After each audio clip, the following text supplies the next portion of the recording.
Hello बच्चों, मेरा नाम शिल्पी श्रीवास्तव। मेरे चैनल पर आप सभी का स्वागत है। आप लोग इसके पहले की वीडियो देख चुके होंगे और आशा करते हैं कि आप सबको वो समझ में आया होगा। इसके पहले हम लोगों ने क्या जय प्रक्रम पढ़ा था। जय प्रक्रम में हम लोग स्वपोषी पोषण के बारे में पढ़ चुके हैं कि जो स्वपोषी पोषण होता है उस तरह के जीव क्या हैं वो अपना पोषण कैसे करते हैं। अब हम विषम पोषी पोषण के बारे में समझेंगे। विषम पोषी पोषण ये क्या है?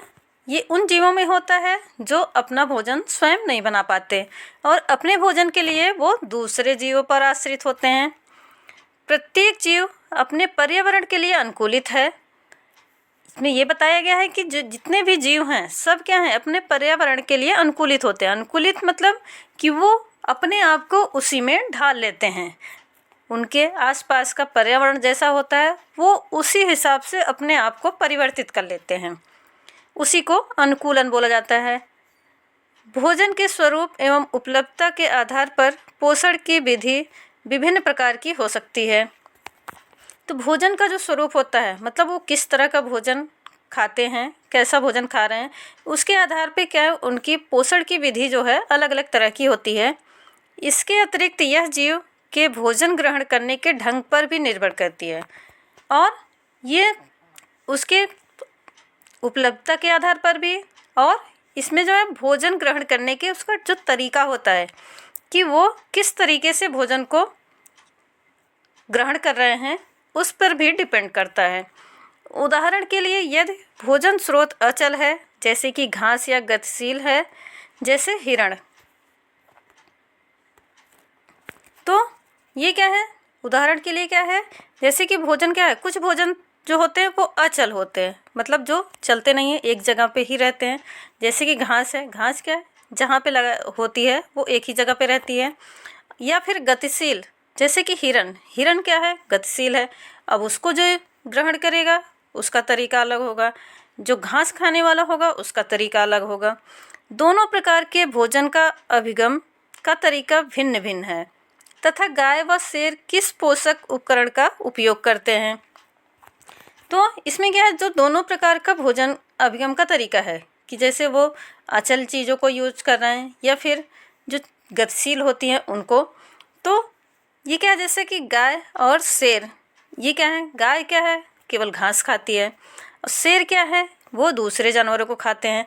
तो उनका जो पोषक का उपकरण होता है वो कैसा होता है। जीवों द्वारा भोजन ग्रहण करने और उसके उपयोग की अनेक युक्तियां हैं। अब भोजन क्या जो जीव होते हैं वो अलग अलग युक्ति से अलग अलग तरीके से जो है भोजन ग्रहण करते हैं। कुछ जीव भोज्य पदार्थों का विघटन शरीर के बाहर ही कर देते हैं और तब उसका अवशोषण करते हैं। जैसे कि इसमें कौन आता है फफूंदी, ईस्ट तथा मशरूम आदि कवक इसके उदाहरण हैं।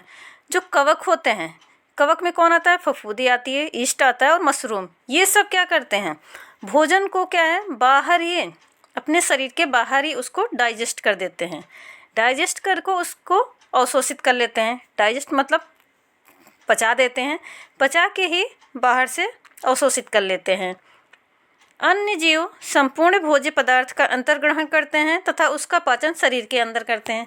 और इसके बाद जो और सब जीव हैं वो क्या हैं भोजन को पहले अपने शरीर के अंदर लेते हैं फिर उसका अपने शरीर के अंदर ही पाचन करते हैं।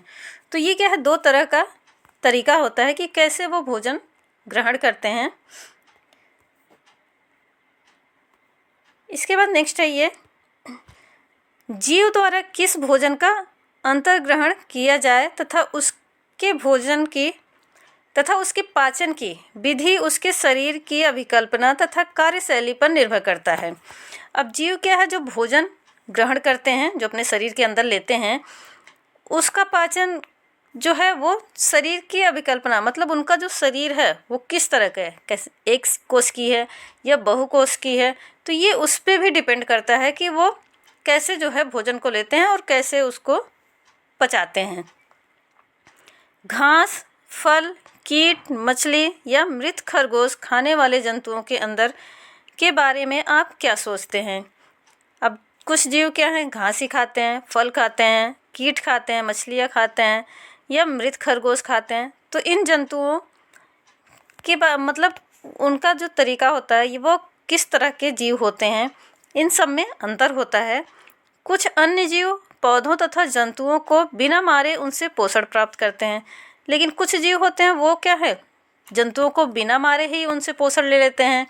यह पोषक युक्ति अमरबेल, किलनी, जू, लीच और फीताकृमि सरीखे बहुत से जीवों द्वारा प्रयुक्त होता है। तो ये वो जीव होते हैं जो पैरासाइट, परपोषी, मतलब दूसरे पे आश्रित रह के उससे भोजन लेते हैं। अमरबेल क्या है, एक तरह का पौधा है, ये दूसरे पौधे के ऊपर रहता है और उसी के ऊपर रह के क्या है, वो अपना जो उसको ज़रूरत होती है उसको लेता है दूसरे पौधे से। किलनी है, ये क्या है, आपने देखा होगा गाय, भैंस या कुत्ता ये सब पाले होंगे तो उनके ऊपर क्या है, किलनी एक तरह का कीड़ा लगता है। वो क्या करता है, उसके शरीर से चिपक के उनका ब्लड जो है वो लेता है। जूं है, बालों में जो पाया जाता है, बालों में रह के क्या है, उन्हीं से ब्लड ले लेता है उनके सर से। लीच है, लीच क्या है, पानी में पाया जाता है, ये क्या है, दूसरे जंतुओं के ऊपर चिपक के उनसे उनका ब्लड जो है, उनका खून चूसता है। फीताकृमि है, फीताकृमि हमारे आंतों में पाया जाता है, तो ये आंतों से ही अपने भोजन को अवशोषित करते हैं। तो ये जीव क्या करते हैं, उस जिस भी जंतु के ऊपर या पौधों के ऊपर रहते हैं उसको बिना मारे उससे भोजन प्राप्त करते हैं। और ये ऊपर वाले जो थे ये क्या थे, उसको मार के खाते थे। अब घास है, उसको चबा के खा जाएंगे तो वो क्या होगा, घास मर जाएगा। फल है, कीट को खा लेंगे तो वो क्या है, मृत हो जाएगा। ये उसको मार के खाते हैं। और ये जो है, ये जो किलनी, जूं, लीच, फीताकृमि ये सब हैं, ये सब उसको बिना मारे ही उससे पोषण प्राप्त करते हैं। तो ये दो तरह के जो हैं जीव होते हैं। अब इसके आगे हम क्या ये पढ़ेंगे कि जीव अपना पोषण कैसे करते हैं, कैसे वो भोजन लेते हैं। क्योंकि भोजन और उसके अंतर्ग्रहण की विधि भिन्न है, अतः विभिन्न जीवों में पाचन तंत्र भी भिन्न है। तो जीव जो होते हैं वो कई तरह के होते हैं, सब में क्या है, भोजन और उसको ग्रहण करने की विधि भिन्न भिन्न होती है। तो ये क्या है, इसके आधार पर उनका पाचन तंत्र, जो भोजन पचाने के लिए पूरा तंत्र होता है, वो भी क्या होता है, अलग तरह का होता है। एक कोष के जीवों में भोजन संपूर्ण सतह से लिया जाता है। तो एक कोष के जीव होते हैं जो वो क्या करते हैं, वो अपने पूरी सतह से ही भोजन ग्रहण करते हैं। लेकिन जीव की जटिलता, जैसे कि जो बहुकोष के जीव होते हैं उनमें क्या है, विशिष्ट अंग विकसित हो जाते हैं। जैसे कि हमारा पाचन तंत्र, अब हम लोग क्या हैं, मानव हैं, तो क्या है, हमारे अंदर जो है पूरा पाचन तंत्र होता है। हमारे अंदर मुंह होता है, फिर आहार नाल होता है, आंतें होती हैं। तो ये इस तरह से भोजन जो है मुंह में जाके फिर वो हमारे अमाशय में जाता है, फिर आंतों में जाता है, तो वो वहाँ पे भोजन पचता है।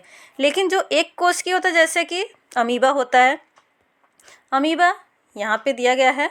अमीबा क्या होता है, ये पूरा उसका शरीर क्या है, एक ही कोशिका का बना होता है। तो ये क्या है, बाहर से अपना भोजन ले लेते हैं। तो यही दोनों में अंतर होता है। उदाहरण के लिए अमीबा कोश की सतह से अंगुली जैसी अस्थायी प्रवर्ध की मदद से भोजन ग्रहण करता है। यह प्रवर्ध भोजन के कणों को घेर लेते हैं तथा संगलित होकर खाद्य रिक्तिका बनाते हैं। अब अमीबा क्या है, एक कोश की है, तो ये क्या है, अंगुली की जैसे संरचना बनाता है, जो कि अस्थायी मतलब थोड़ी देर के लिए होता है। जब तक वो भोजन अपने शरीर के अंदर नहीं ले लेता तब तक ये प्रवर्ध निकलते हैं, नहीं तो फिर उसके बाद वो ख़त्म हो जाते हैं। तो ये प्रवर्ध के द्वारा भोजन ग्रहण करता है। ये प्रवर्ध क्या है, कणों को घेर लेते हैं। जैसे कोई कण है, यहाँ फिगर में ये दिखाया गया है, ये इसमें अमीबा क्या है, ये इसके पास कोई भी खाद्य कण आ रहा है तो ये क्या करता है, यहाँ से इसकी जो है ये ऐसे जो है प्रवर्ध निकल जाता है, जिसको कूटपाद बोलते हैं। तो वहाँ से इसको घेर लेता है और इसका जो शरीर होता है ये इसको थोड़ी देर में ये भोजन अंदर चला जाता है, इसके शरीर के अंदर चला जाता है और यहाँ पे क्या है, खाद्य रिक्तिका बनाता है। जो इसका भोजन जो घेरा हुआ होता है वो खाद्य रिक्तिका बनाता है और ये पूरे इसको फिर अपने शरीर के अंदर ही पचा देता है और इसकी यही कोशिका जो है उसको अवशोषित कर लेती है। तो इसमें ये बताया गया है ये कैसे जो है एक कोश की जीव इसको लेते हैं। अब अमीबा ये क्या है, खाद्य रिक्तिका बनाते हैं। खाद्य रिक्तिका के अंदर जटिल पदार्थों का विघटन सरल पदार्थों में किया जाता है। अब ये खाद्य रिक्तिका के अंदर फिर जब उसके शरीर में चला जाता है तो वहाँ पे वो उसके जो बड़े कण होते हैं उसको छोटे छोटे कणों में तोड़ दिया जाता है, फिर उसको अवशोषित कर लिया जाता है और वे कोशिका द्रव्य में विसरित हो जाते हैं। कोशिका द्रव्य क्या है, जो उसके शरीर का ऐसे अमीबा स्ट्रक्चर होता है। अब यहाँ से क्या है, यहाँ से कोई भी कूटपौध ऐसे निकला, यहाँ से भोजन, ये क्या है, ये भोजन कण है। अब ये इसके शरीर में कैसे जाएगा, यहाँ से जाएगा तो ये जो है इस तरह से इसको अंदर कर लेगा। इसका कूटपाद यहाँ से ख़त्म होके यहाँ पे निकल आएगा और ये भोजन अंदर जाके खाद्य रिक्तिका बना लेता है। अब खाद्य रिक्तिका ये क्या है, टूट जाता है छोटे छोटे कणों में, फिर टूट के क्या है ये इसके शरीर में अवशोषित हो जाता है। ऐसे इसकी पूरी जो है सेल कोशिका में अवशोषित हो जाता है। ये जो है इसका तरीका होता है। बचा हुआ अपच पदार्थ कोशिका की सतह की ओर गति करता है तथा शरीर से बाहर निष्कासित कर दिया जाता है। अब जो उसके शरीर के अंदर जो ऐसे खाद्य पदार्थ है वो जब पच जाता है तो वो क्या है, दूसरे ऐसे शरीर से यहाँ से बाहर निकाल दिया जाता है। तो इस तरह इसका जो है पोषण होता है। पैरामीशियम भी एक कोश की जीव है। ऐसे ही क्या है, पैरामीशियम ये भी क्या है, एक कोश की जीव है। इसकी कोशिका का एक निश्चित आकार होता है। अब इसमें क्या है, जो पैरामीशियम है उसका निश्चित आकार होता है, लेकिन अमीबा जो था उसका कोई निश्चित आकार नहीं था। उसका जो शरीर है वो उसका आकार अनिश्चित था तथा भोजन एक विशिष्ट स्थान से ही ग्रहण किया जाता है। अब पैरामीशियम में क्या है, एक स्थान होता है, वहीं से जैसे हम लोगों में क्या होता है, मुंह होता है, हम लोग मुंह से खाना लेते हैं, ऐसा पैरामीशियम में भी होता है, वो उसी जगह से अपना भोजन लेता है। लेकिन अमीबा में क्या था, अमीबा उसके शरीर के जो उसकी कोशिका थी, उसकी कोशिका में किसी भी तरफ से खाना आएगा तो वो क्या है, किसी भी तरफ से अपने खाने को अपने शरीर के अंदर ले लेता है और लेके उसको पचा देता है। अब भोजन इस स्थान तक पश्चाव्य की गति द्वारा पहुंचता है। पश्चाव गति क्या है, जो पैरामीशियम होता है। अब आप लोगों ने पैरामीशियम देखा होगा, पैरामीशियम का स्ट्रक्चर ऐसे रहता है यहाँ पे। अब इसके ऊपर ऐसे छोटे छोटे धागे की तरह संरचना निकली रहती हैं। अब यही संरचना क्या कहलाती है, पश्चाव कहलाती हैं। अब यहाँ पे अगर कोई फूड आता है तो ये पश्चाव क्या है, मूव करती हैं, इसे घूमती हैं, घूम के क्या है भोजन को वहाँ तक ले जाती हैं। और यहाँ पे क्या होता है, उसमें खाने के लिए स्थान होता है और वहाँ से वो उसके शरीर के अंदर पहुँच जाता है।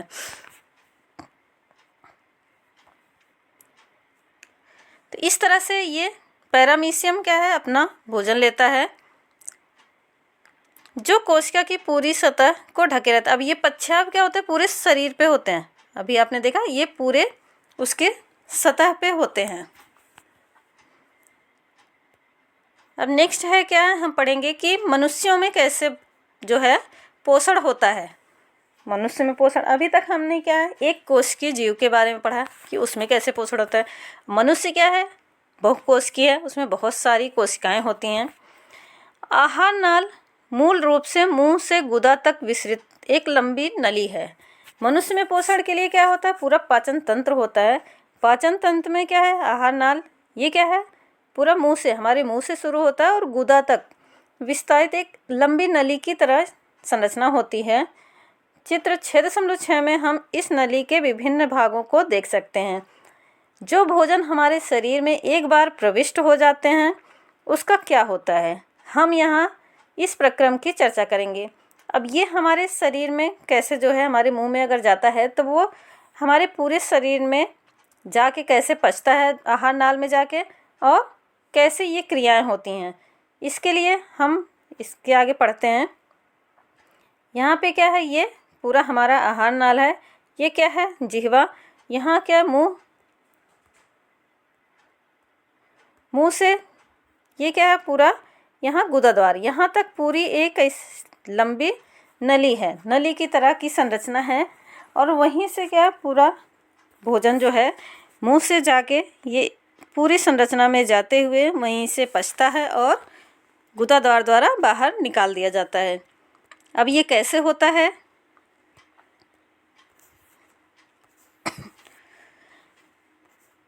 हम तरह तरह के भोजन खाते हैं। अब हम मानव हैं तो क्या है, हम कई तरह के भोजन खाते हैं जिन्हें उसी भोजन नली से गुजरना होता है। और ये क्या है, उसी भोजन नली से जो अभी हम चित्र में देखे हैं, पूरा आहार नाल उसी भोजन नली से गुजरना होता है। प्राकृतिक रूप से भोजन को एक प्रक्रम से गुजारना होता है जिससे वह उसी प्रकार के छोटे छोटे कणों में बदल जाता है। अब ये क्या है, पूरा एक प्रक्रम चलता है, एक प्रक्रिया चलती है जिससे वो क्या है, एक जगह से दूसरी जगह जाता है और जो बड़े बड़े भाग होते हैं उसके भोजन के, वो छोटे छोटे कणों में बदल जाते हैं। इसे हम दांतों से चबाकर पूरा कर लेते हैं। अब उसको क्या है, जो छोटे कण में, जैसे हम कोई भी चीज़ खा रहे हैं तो उसको चबाते हैं, दांतों से चबाते हैं तो क्या होता है, छोटे छोटे भाग में टूट जाता है। क्योंकि आहार का स्तर बहुत कोमल होता है तो अतः भोजन को गीला किया जाता है। जो हमारे आहार, जो हमारी नली है वो क्या होती है, बहुत ही मुलायम होती है। तो उसमें हम कोई भी भोजन करेंगे तो वो क्या है, उसको गीला करना पड़ता है जिससे कि वो क्या है, एक जगह से दूसरी जगह पे जा सके, ताकि इसका मार्ग आसान हो जाए। और इसके लिए वो मुंह से अगर इसोफेगस और आमाशय में जाता है तो उसके जाने का रास्ता जो है वो आसान हो जाए। जब हम अपनी पसंद का कोई पदार्थ खाते हैं तो हमारे मुंह में पानी आ जाता है। ऐसे भी है कि हम अगर कोई अपनी पसंद का भोजन देख भी लेते हैं तो क्या है, हमारे मुंह में पानी आ जाता है। यह वास्तव में केवल जल नहीं है, यह लाला ग्रंथि से निकलने वाला एक रस है जिसे लाला रस या लार कहते हैं। अब ये क्या है, जो हमारी लाला ग्रंथि होती है उससे निकलता है। इसमें केवल पानी ही नहीं होता है, इसमें बहुत सारे एंजाइम्स होते हैं। अभी हमने एंजाइम्स पढ़ा था। तो एंजाइम्स क्या करते हैं, हमारे भोजन को पचाने में सहायता करते हैं। तो ये जो है, इसको हम क्या है, लार कहते हैं। जो हमारे मुंह से लार निकलती है, वो जिस भोजन को हम खाते हैं उसका दूसरा पहलू उसकी जटिल रचना है। तो हम जो भोजन खाते हैं तो वो क्या होता है, वो जटिल होता है। मतलब जो भोजन हम खा रहे हैं वो डायरेक्ट क्या है, हमारे शरीर में अवशोषित नहीं होता है, उसको पहले पचाने की ज़रूरत होती है। यदि इसका अवशोषण आहार नाल द्वारा करना है तो इसे छोटे अणुओं में खंडित करना होगा। तो इसको अवशोषित करने के लिए क्या है, आहार नाल में इसको छोटे छोटे अणु में तोड़ना पड़ता है। यह काम जैव उत्प्रेरक द्वारा किया जाता है।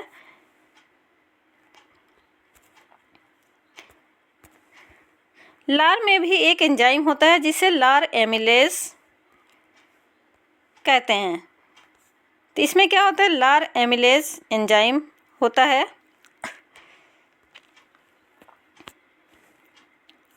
यह मंड जटिल अणु को सरल शर्करा में खंडित कर देता है।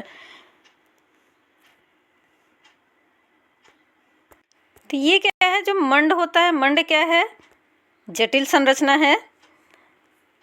मंड जो होता है वो जटिल मतलब बड़ा अणु होता है। तो इसको क्या है, सरल शर्करा में, इसको जो है ग्लूकोज में, फ्रक्टोज में, इन सब में तोड़ देता है। भोजन को चबाने के दौरान पेशी जिह्वा भोजन को लार के साथ पूरी तरह मिला देती है। अब भोजन को जब हम चबाते रहते हैं तो हमारी जो जीभ होती है, जिह्वा मतलब जो जीभ होती है, वो क्या करती है, भोजन में लार को अच्छे से मिला देती है, जिससे कि वो भोजन में पूरे में अच्छे से मिल जाए। आहार नली के हर भाग में भोजन का नियमित रूप से गति उसके सही ढंग से प्रक्रमित होने के लिए आवश्यक है। यह क्रमाकुंचन गति पूरी भोजन नली में होती है। अब ये क्या होती है, क्रमाकुंचन गति होती है। क्रमाकुंचन गति क्या होती है, जैसे हमारी नली इस तरह से है, तो ये क्या है, भोजन क्या, जब भोजन हमारे शरीर के नली के अंदर जाता है तो ये क्या करते हैं, एक बार अंदर दबती हैं इधर से, तो भोजन क्या है, यहाँ से जब यहाँ पे आ जाता है तो यहाँ से यहाँ पहुँच जाएगा, फिर यहाँ थोड़ा सा दबती हैं तो ये क्या है और नीचे आ जाता है। ऐसे ही धीरे धीरे ऐसे दबते दबते ये क्या है, पूरी ऐसे इस तरह की संरचना बनाती हैं, मतलब इस तरह से वो घूमती रहती हैं।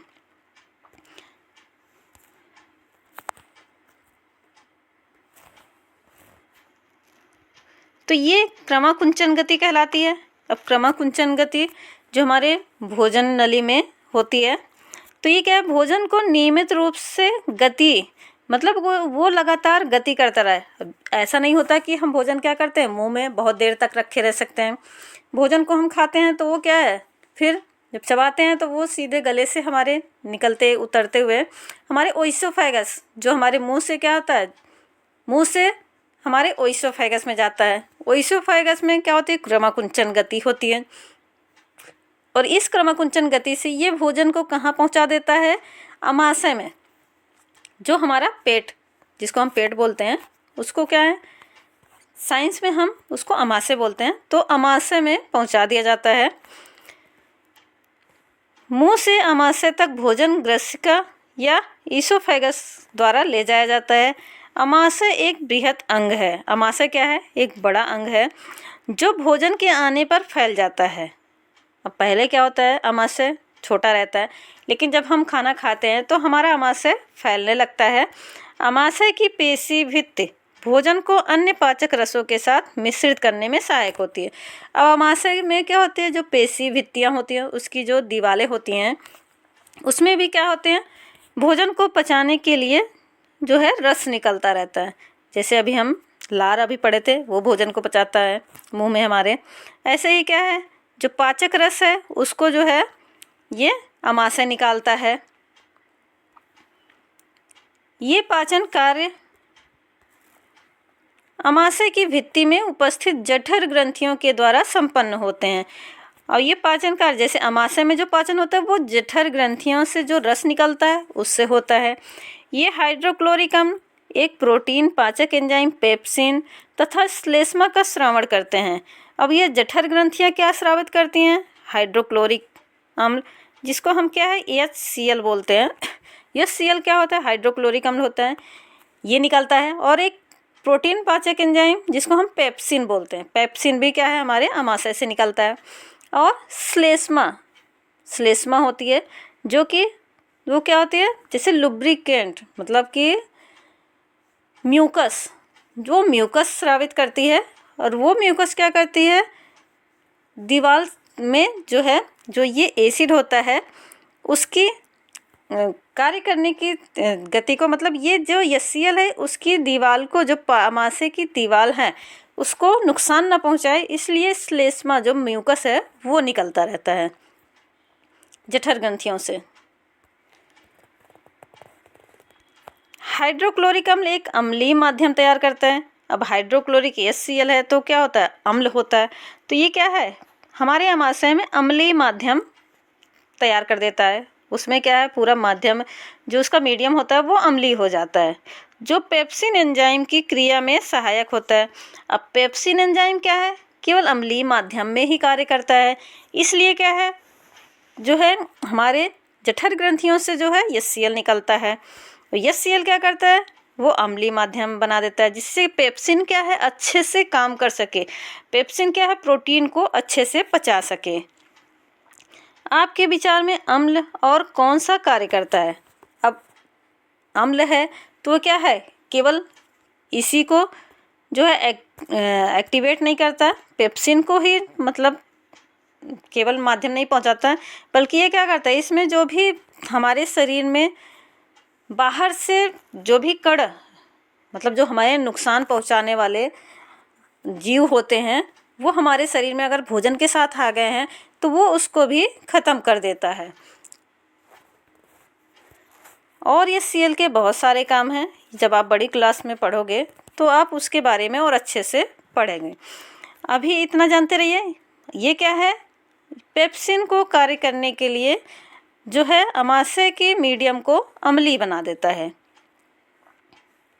सामान्य परिस्थितियों में श्लेष्मा अमाशय की आंतरिक स्तर की अम्ल से रक्षा करता है। अब इस श्लेष्मा जो है वो जो आंतरिक स्तर मतलब जो उसकी अंदर की लेयर है उसको क्या है, अम्ल से उसकी रक्षा करता है। नहीं तो क्या होगा, अम्ल इतना ज़्यादा तेज़ होता है कि वो क्या करेगा, उसकी दीवार को जला देगा। अब अम्ल है या सीएल है तो क्या, अगर हमारे हाथों में पड़ जाता है तो हाथ भी क्या है, जल जाता है।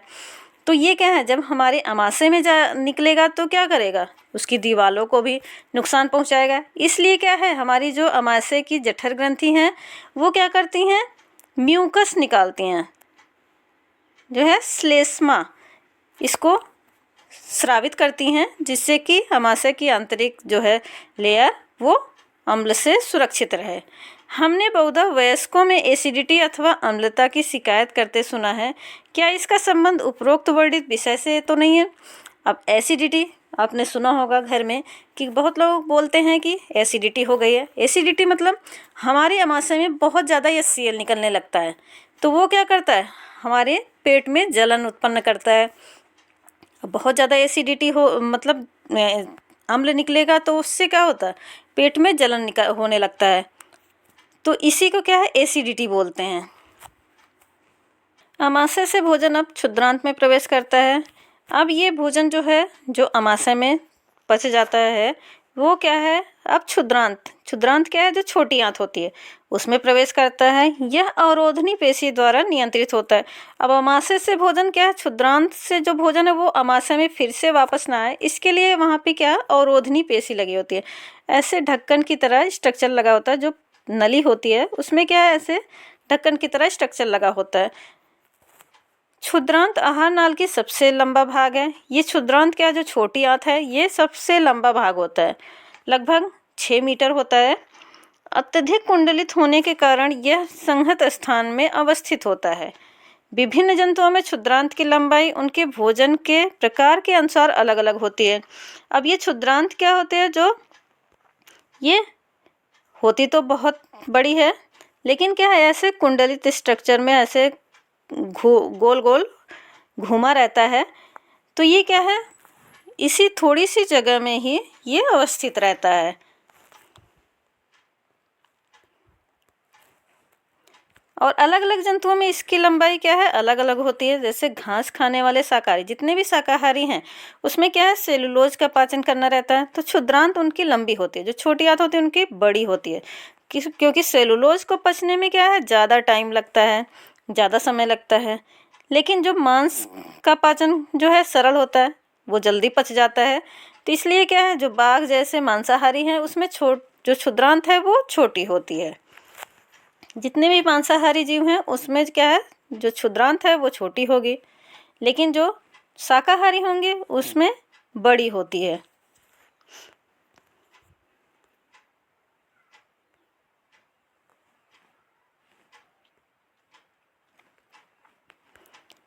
अब यहाँ आप ये जो फिगर दिया गया है इसमें देख लीजिए, ये जिह्वा है। जिह्वा से क्या है, ये ग्रसनी, मुंह से जब भोजन हम लेते हैं वो क्या है, ग्रसनी से होते हुए ये ओइसोफेगस है, ओइसोफेगस से होते हुए ये हमारे अमाशय में चला जाता है। फिर अमाशय से क्या है, ये जो छोटी आती ये वाली बीच वाली संरचना है कुंडलित, ये क्या होती है, क्षुद्रांत कहलाती है। तो क्षुद्रांत में जाती है, फिर क्षुद्रांत से क्या है, ये बृहदांत में जाती है, जिसको हम बड़ी आंत बोलते हैं, ये बड़ी आंत में जाती है। और बड़ी आंत से होते हुए ये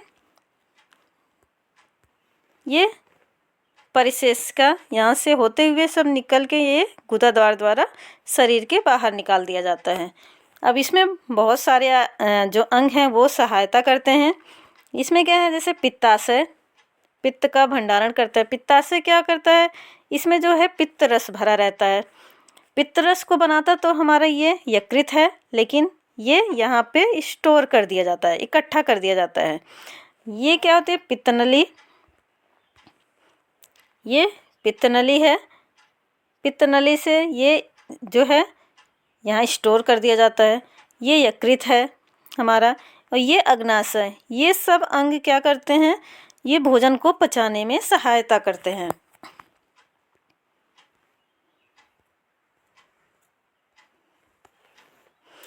ये क्षुद्रांत में जो क्षुद्रांत क्या करता है, जो कार्बोहाइड्रेट, प्रोटीन तथा वसा का पूर्ण पाचन का स्थल है।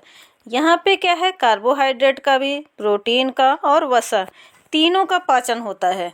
अभी तक हम आमाशय में पाचन पढ़े थे और मुंह में पढ़े थे। मुंह में क्या है, मुंह में केवल कार्बोहाइड्रेट का ही पाचन होता है। आमाशय में केवल प्रोटीन का, तो वो भी थोड़ी बहुत प्रोटीन का होता है।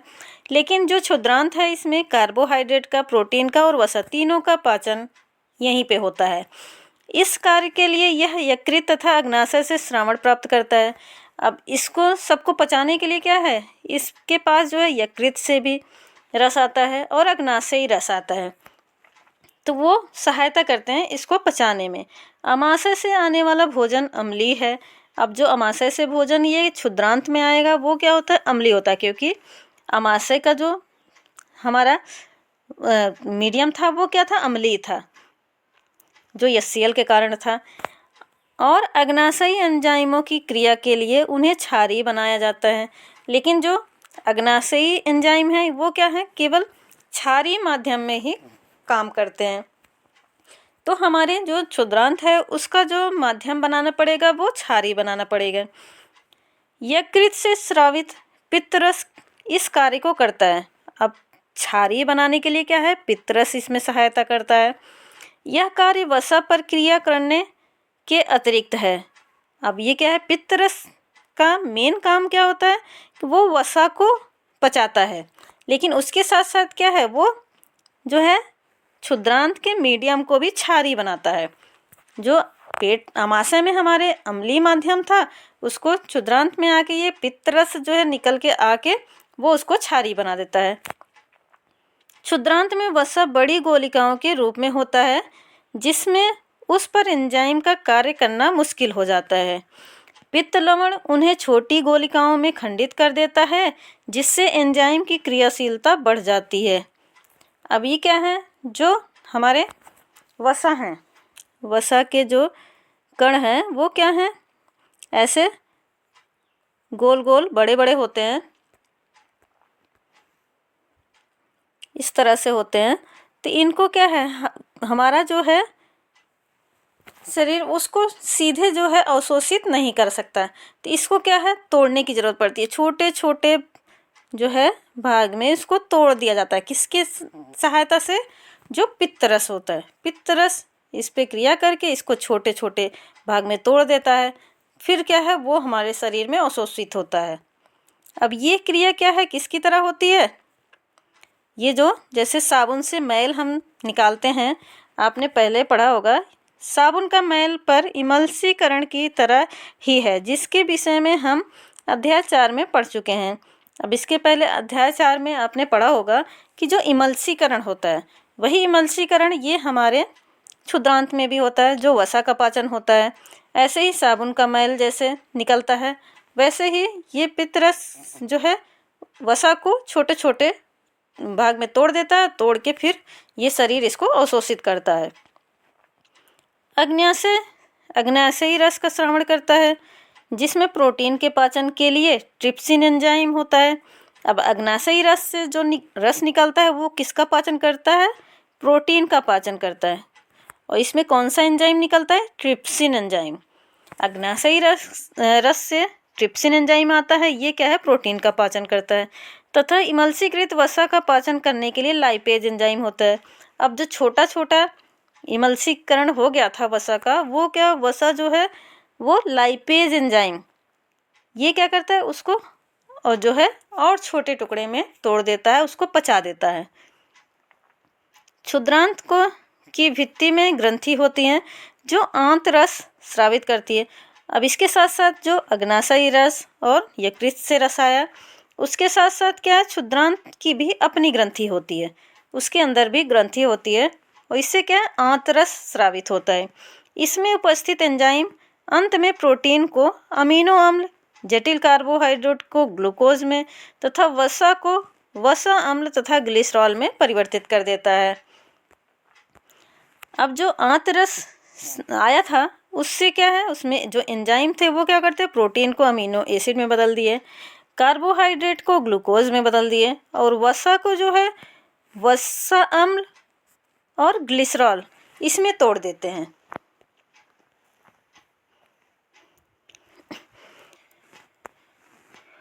पाचित भोजन को आंत की भित्ति अवशोषित कर लेती है। क्षुद्रांत के आंतरिक स्तर पर अनेक अंगुली जैसे प्रवर्ध होते हैं। अब क्षुद्रांत की जो आंतरिक जो संरचना होती है उस पर क्या है, उंगली की तरह इस तरह से जो है सतह पर ऐसे निकली रहती हैं। इनको क्या बोलते हैं, जिन्हें दीर्घ रोम बोलते हैं। ये क्या होते हैं, दीर्घ रोम होते हैं। ये अवशोषण का सतही क्षेत्रफल बढ़ा देते हैं। अब अगर ये केवल ऐसे सीधे होता तो क्या इतनी दूर में ही अवशोषण होता है, लेकिन इस तरह के स्ट्रक्चर बन गया तो ये क्या करता है, यहाँ से भी अवशोषित करता है, यहाँ से भी करता है, यहाँ से भी करता है, हर एक जगह से अवशोषण करता है। तो इससे क्या हो गया, इसका जो क्षेत्रफल है वो बढ़ गया।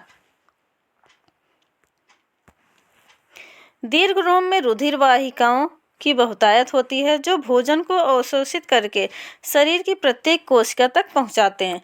अब जो ये इस तरह से संरचना निकली रहती है, इसमें क्या है, यहाँ से ऐसे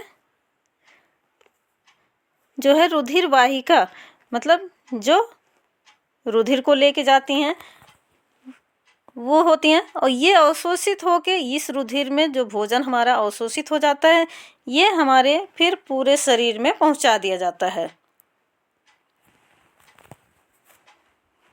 यहाँ इसका उपयोग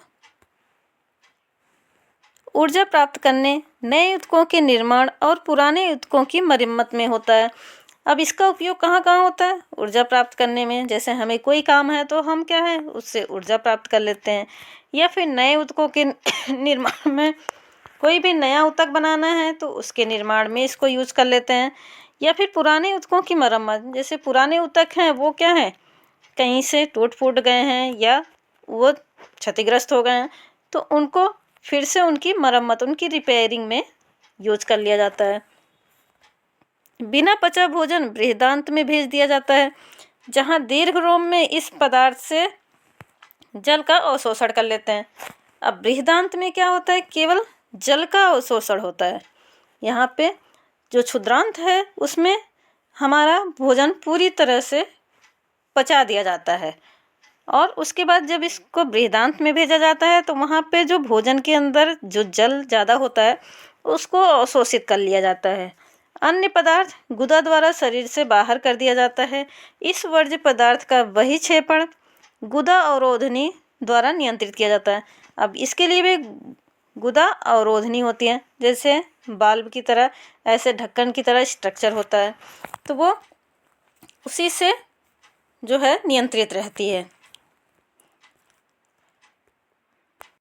तो इस तरह से हमारे भोजन का पाचन होता है और जो है हमारे जो पाचन तंत्र हैं उसके जो अंग होते हैं वो अपना अपना कार्य अच्छे से करते हैं और भोजन को पचाते हैं। अब इसके बाद यहाँ पे कुछ यहाँ फैक्ट दिया गया है। ये क्या है, दंत क्षरण या दंत क्षय इनेमल तथा डेंटेन के समय समय मृदुकरण के कारण होता है। जो दंत क्षरण होता है, दांतें मतलब जो है बीच बीच से थोड़ी थोड़ी टूट जाती हैं और दांत जो है ख़त्म होने लगते हैं, उसमें गड्ढे छोटे छोटे बन जाते हैं। ये किसके कारण, एनामल तथा डेंटिन के धीरे धीरे सने सने मतलब धीरे धीरे मृदुकरण के कारण होते हैं। उसमें जो है वो धीरे धीरे टूटने लगते हैं। इसका प्रारंभ होता है जब जीवाणु शर्करा पर क्रिया करके अम्ल बनाते हैं। और ये किसके कारण होता है, जब जो जीवाणु होते हैं वो शर्करा, जब हम बहुत ज़्यादा मीठा खाते हैं तो उससे क्या होता है, जो जीवाणु होते हैं उससे अम्ल बनाने लगते हैं। तब इनेमल मृदु या विखंडीकृत हो जाता है। तो ये इनेमल जो है, हमारे जो दांत का भाग होता है वो क्या होता है, बहुत ही मुलायम हो जाता है। अनेक जीवाणु कोशिका खाद्य कणों के साथ मिलकर दांतों पर चिपक कर दंत प्लावक बना देते हैं। तो ये जो खाद्य कण हैं उससे मिलकर के जो जीवाणु क्या करते हैं, खाद्य ये जो है दंत प्लावक बनाते हैं।